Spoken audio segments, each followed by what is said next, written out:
the surface of the land, roots trap water from the flowing mud, extracting precious nutrients and minerals. These elements, when combined with sunlight, create the diverse living systems of our planet.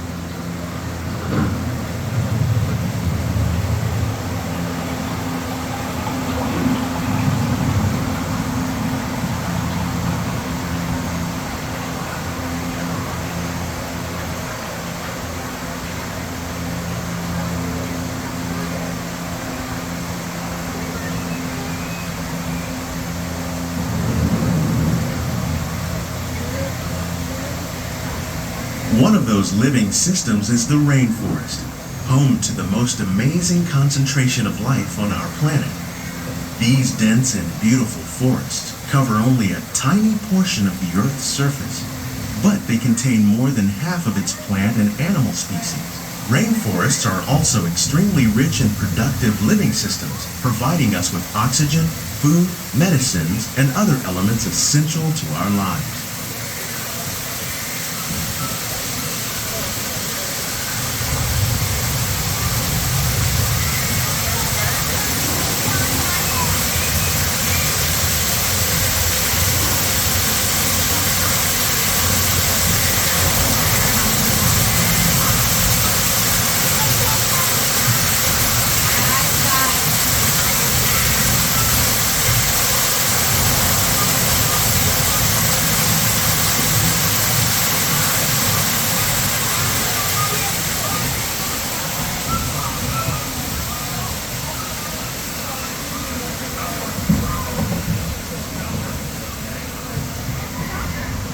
In the desert, nature has created a very different, but no less beautiful living system.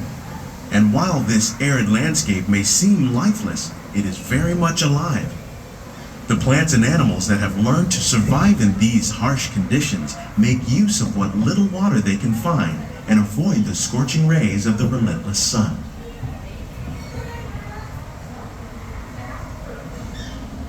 The American prairie once appeared as desolate as the desert, but over time, rainwater and nutrients gradually penetrated the hard surface of this land.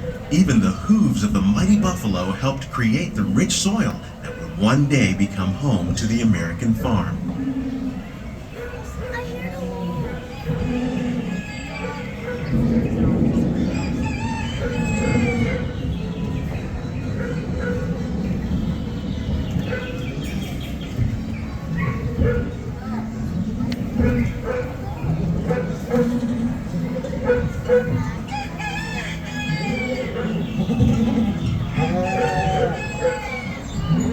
Of all the forces at work on the land, humans have had one of the most profound effects. The need to produce food for a growing world led to the enormous use and sometimes overuse of the land. In our search for more efficient ways to grow food, we often fail to realize the impact of our methods.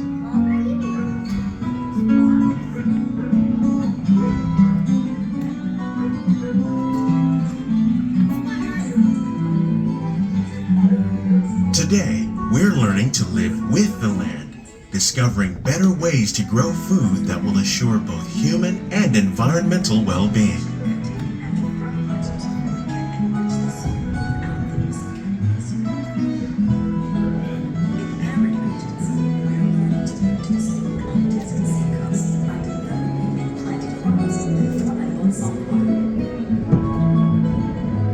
In Japan, we're learning that by mixing leaves and other living materials into our soil, we can make farmland more fertile without the need for chemicals. Here at EPCOT, we're learning to reduce the need for chemical pesticides by breeding and using natural predators like ladybugs and wasps to control pests. In the farmlands across America, we're learning that by plowing under vegetation containing natural fertilizers, we can enrich the soil without the use of chemicals.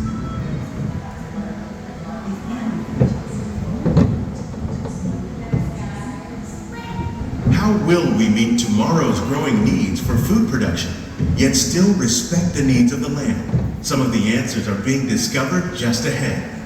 To help us maintain these carefully controlled ecosystems, and for your safety, Please remain seated in your boat at all times.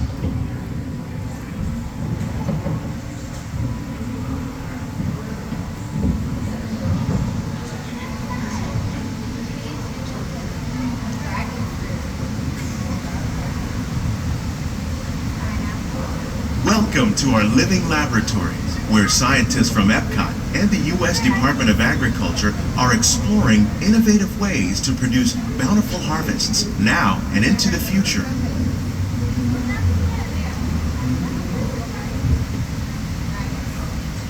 The tropics are home to the greatest diversity of plants on the planet. Many of these, like papaya, bananas, cacao, coffee, and rice, are well known around the world. These are just a few of the edible plants that have been an important source of nutrition for people living in the tropics. Many are rich in vitamins and minerals, while others are well adapted to growing in less than ideal conditions. Some, like the water lily, thrive in wet, swampy areas and waterways. All parts of this plant, even the flower petals, are edible. The starchy root of the plant has long been used to make flour for baking.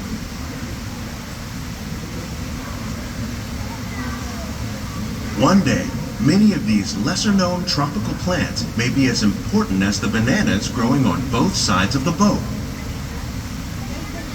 More than 28 million tons of bananas are eaten annually, making it the most popular fruit in the world.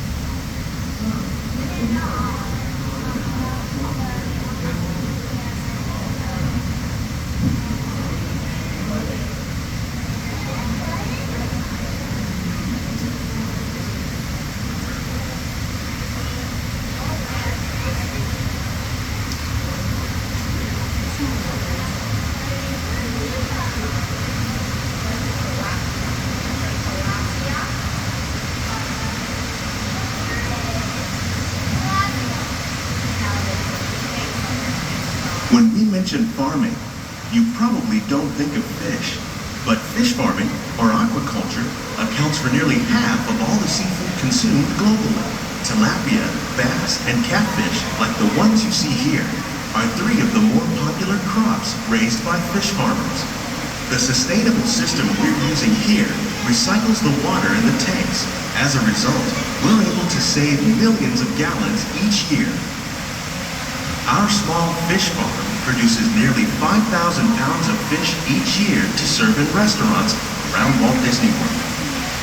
Innovations like this one can play an important role in our efforts to produce bountiful harvests and still protect natural resources.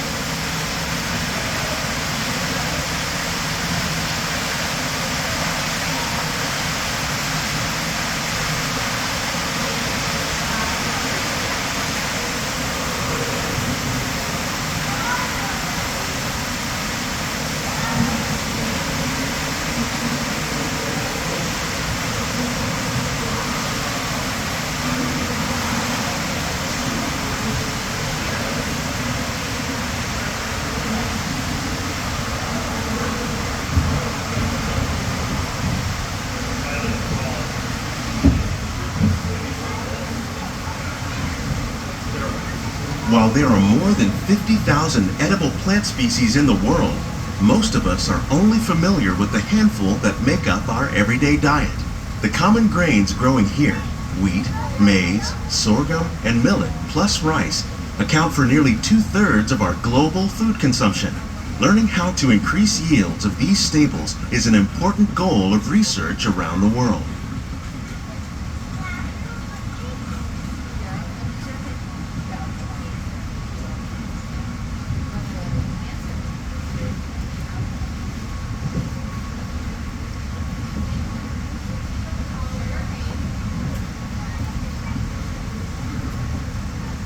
These plants are definitely on their way up. Innovative growing techniques like these increase yields, while more efficiently using resources like water, fertilizer, and pesticides. Another innovation at work here is our integrated pest management program.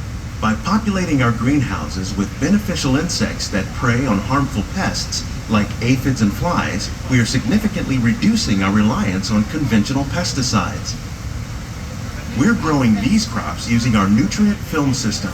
This technique precisely controls and recycles water and nutrients. With it, we can produce over 27,000 heads of lettuce a year in this one small area.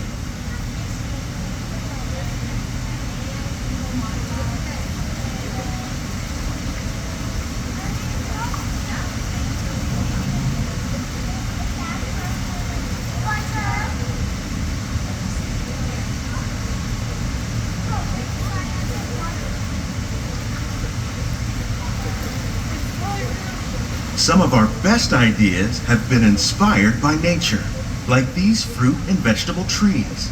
By growing these ground plants vertically, we can increase yields and better control diseases.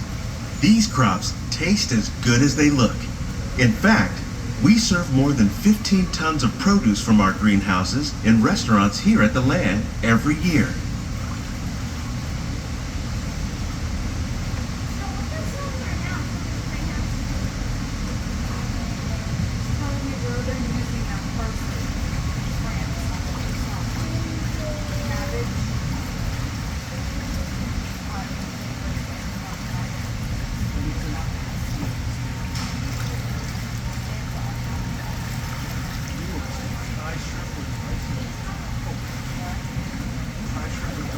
The future of agriculture may include innovative ideas like this vertical growing system.